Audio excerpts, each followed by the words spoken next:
C major this time.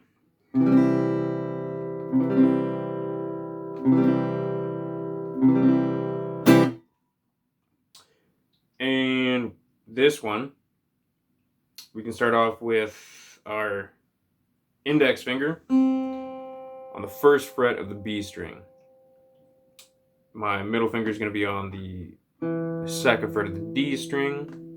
And we want to make sure that we're getting the E ringing out open and the G ringing out open. So you're going to have to make sure your fingers are coming at the fretboard pretty much, like that. So the string underneath is ringing out nicely. And then we just add our ring finger to the third fret of the A string, like so. And we're only strumming 5 strings, starting with that A. Yeah. Only 5.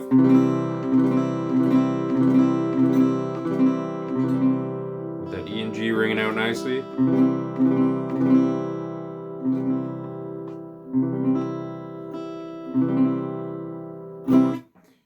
And that is C major. If you want to kind of kick it up a notch, what you can do is the ring finger that was playing the third fret of your A, you can switch that out for your pinky.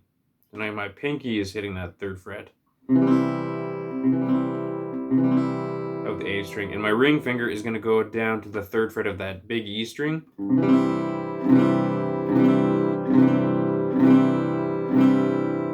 And that's another way of playing C major, because again, that G in the chord, your C is your root, E is your third, G is your fifth, so you're just getting a low fifth in there.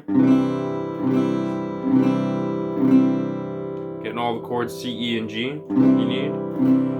And that one sounds really good because you're getting that low fifth, that G note in there. It really fills the chord out.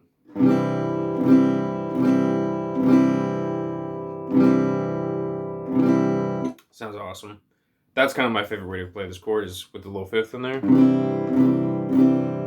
But most times, for most songs, you're going to be doing it just on those 5 strings.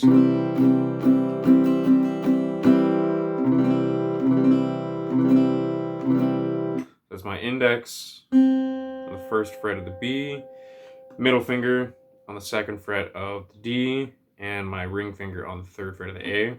Strumming 5 strings.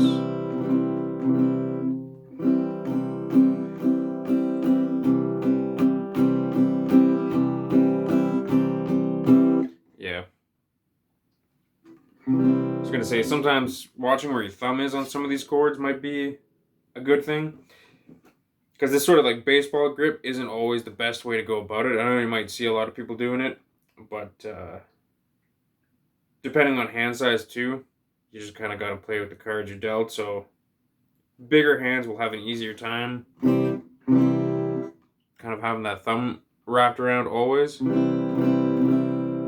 But if you're finding that at first you're not getting those open strings, what might help is bringing that thumb down to the middle of the neck, just to help your fingers kind of arch and really get a good angle coming in on the string. It's kind of hard to see, but like that. Because if you flatten them out like this, then you're going to be getting those muted strings. So flattened out, with that nice good arch on that last knuckle there.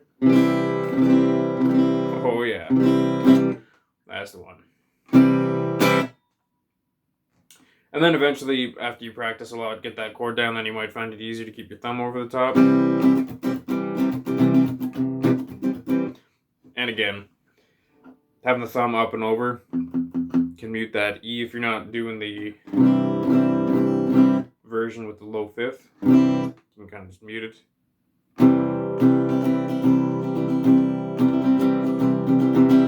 Because while technically E is one of the notes to make your C major triad, it just kind of sounds weird. Not terrible. It's not like a, you know, kind of sound, but it's better to not have that in there. It doesn't blend with the rest of the chord as nicely as that low G does. So yeah, C major.